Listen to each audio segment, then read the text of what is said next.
Good morning, everybody. Big Red here, my fishing place. Out in the beautiful forestry today. Love being out here. Hey, bit of a different video today. I am not catching massive fish as I usually do. A bit of a different reason for the video. Today, I'm going to give a 2-year review on this.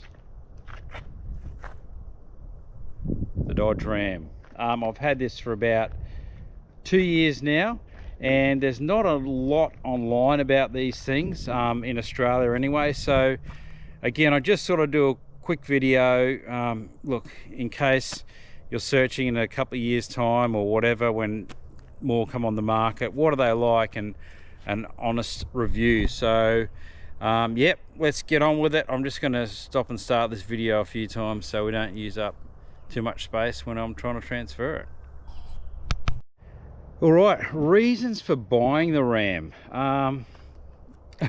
Number one, I just love V8s. I grew up, well, my dad had V8s out the farm, and then I had a V8, although I live in town now. And I just love V8s, and I love utes, and I wanted a ute, you know, a V8, and I wanted a ute that could, you know, carry the family. So I guess I started thinking about one, maybe watching too much Yellowstone possibly. No, I was 50 and I just thought, you know, now's the time. I don't think that we're going to be able to own V8s much longer, and who knows how much we'll be able to drive around this beautiful country. So I thought, you know, I'll get one. So what I was looking for was a V8, it was a ute. I wanted to be able to, I guess, because I fish a lot in northern New South Wales, I wanted a car that was comfy on the highway, but should I need a bit of a full driving, this could do the trick. It could get through bog holes, get up shaly hills, etc, etc. There's a chap named Ronnie Dahl, I think his name's produced on YouTube, and he goes through a real deep dive into what car you should buy and what you should look at, and why you're actually buying that for the specific purpose, what you'll do most. And it's really, you should check that out. I just found, you know, I just want something that I can cruise in. I want to get in a car and love to drive it. I talk about that with my brother Keza all the time, just getting in a car and you're absolutely pumped. So I do that, like in this thing, just that V8, just the size, I just absolutely love it. So for me, it was more long, you know, it was touring, it's having plenty of room and being able to get out of sticky situations if I needed. So that's pretty much the reason why I bought the Ram. Right, okay, so how is everything going so far? Well, actually no problems whatsoever. It's up to its second service. First service was about $500, second service was nearly $1,200. So old Matt from Crickies gave me a bit of a discount, which is nice.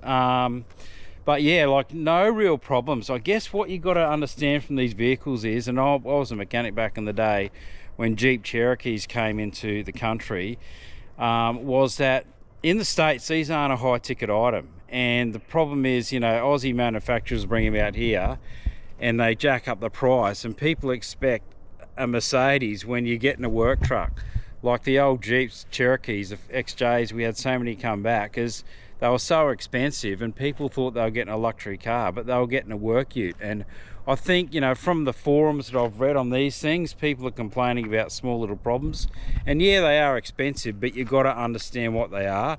These are a work truck. They're just expensive because they got to come from the States and they have to be converted. So really, so far, yeah, nothing's really gone wrong with it. A parking light bulb, and that was it. So far, 24,000 Ks in, 2 years, nothing really has gone wrong. Righto, what do I love about it? This truck, first thing I love that it's a V8. Like, I just love V8s, and when you put your foot down in this thing, it absolutely hammers. And off-road too, it certainly has a bit of sting about it. I was coming out of Warwick the other day, and there was a B-double stuck on the side of the road. He'd buried in a couple of inches into the mud on the side of the road while he was taking a call, and he was bogged and causing a grass fire actually. So I pulled up, helped him put out the fire with a couple of other people. Then I just put this in low range and with a snatch strap and nudged him out, got him out of the mud, which was good. So love the V8, love the power, love the size of the thing. Plenty of room in the tray, which is awesome. Taking stuff down New South Wales or motorbikes or whatever. Yeah, so that's what I love about the outside. It's just a fantastic looking bloody car. So all right, let's have a look at the interior. So like I say, room, bucket loads of it. I've got 2 kids, well they're not kids, they're young adults now, and you know, when we go on long trips, etc., like there's just so much room for them. I've got the old Padge, and it's a good little truck, but there's not enough room in there really. But this is absolutely awesome. For all you fishers out there, I guess one of the reasons I bought it was I went into the dealership and I could fit a swim bait rod. You know, you've got it, you put it down here and up here. I could fit a swim bait rod. So once I found that out, I was absolutely pumped. So I guess what I love about the interior for me is it's quite basic. Like your audio controls and everything are on here. What have I done with that key? Got all your audio controls here, climate, and all your audio controls. Then you got Nickelback, quality song. So yeah, audio, air conditioning controls, audio. Then it's got CarPlay. It's got all the gear. Then you're towing down here, full drive down here. A few people are thrown by this, the old gear selector. I don't really care how I get full drive as long as it goes in, and like I say, it performed really well pulling that truck out. Dash, you've got your cruise, and I'm not exactly sure what all those do. Lights and everything down here, so pretty basic. Like a lot of the other American trucks we've got, they look like a airplane cockpit. There's so much stuff to press, but you know, this is pretty basic. I just like to get in the thing and drive. So the only little thing a bit annoying is this footrest down where my foot is. Like if you're a tall fella, that might, on long drives it sort of gets, you know, you can't straighten your leg. But yeah, absolutely a ton of room in here. So if you're a bloke with a young family, mate, these are absolutely awesome. So interior is fantastic.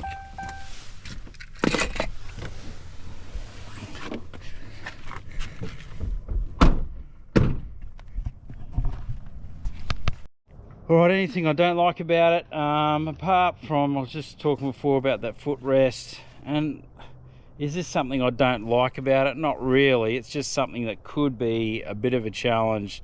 It's just that your ramp angle. Like again, I am not doing serious four-wheel driving in this thing. I'm just making sure I can get from A to B. I've taken the side steps off there because they just get caught on everything. They're useless. I might get a mate to weld up some rock sliders or whatever they are. So that's sort of, it's really about it. Is just that if there's one thing I get concerned about, it is just that ramp over angle. But again, I don't think that's going to be too much of an issue. Anything else? Fuel economy. People are, oh, fuel economy, mate.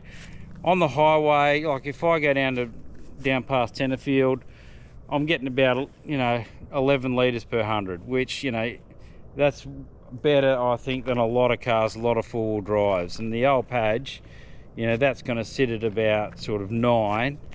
So the way I work it is 9 versus 11, so 2 more litres per 100, which is maybe a couple of bucks, and just the comfort and feeling refreshed when you get there in this thing, I think it is well worth it. All right, mods, what am I going to do to the old girl? I'm going to get some ATs, get some all-terrains. These are really a road tyre. Again, just for, where we go, it's a bit shaly, so I just want some decent tyres. You see a lot of these things lifted up 3 or 4, 5, 6 inches, but not me. Oh, not 2 or 3 inches. I'm going to go probably a 2-inch lift on the start, and controversial, what I'm going to do is I'm going to get my new tyres. I might go one size bigger, but just to see, I'm actually going to, I'm a mechanic, I can do it pretty quick. I'm just going to put some lifting spaces to start with and just see how it looks before forking out for brand new suspension at the moment. So I'm going to put some tyres, and you know, if the lift works, well, I'll get some proper shockies and springs. And the other thing I'm going to do is replace this, the front bar, get a full replacement again, because your on-ramp angle isn't brilliant with this thing. So get a bar to increase that entry angle, and also for, you know, for roos and stuff. So it's a pretty, I think it's a Raid bar, I think it's called, Ironman make it. I'll show you when we're done.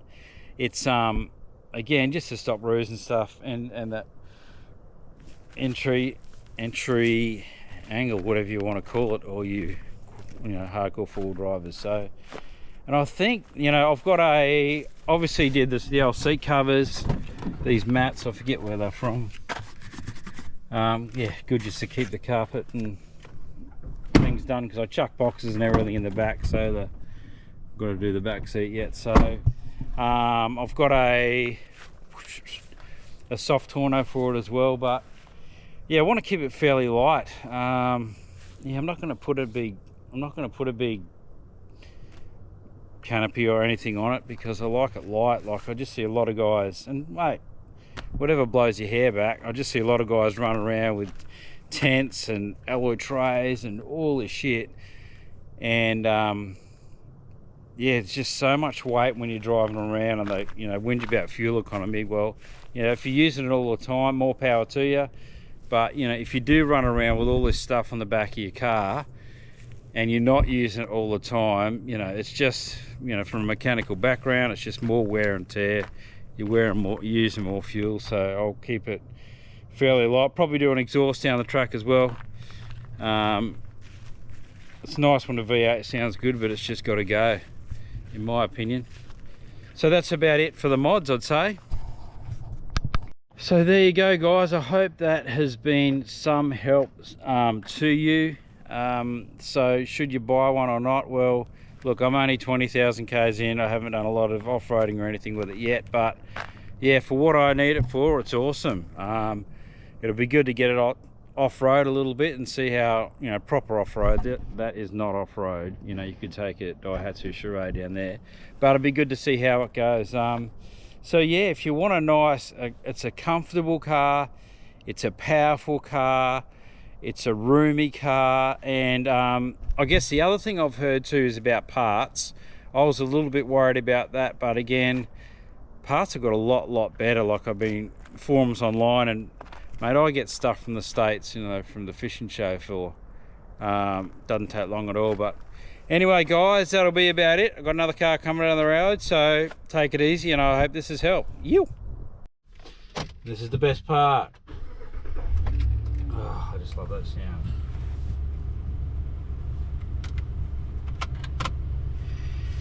You. Oh yeah, baby. Such a fun car to drive.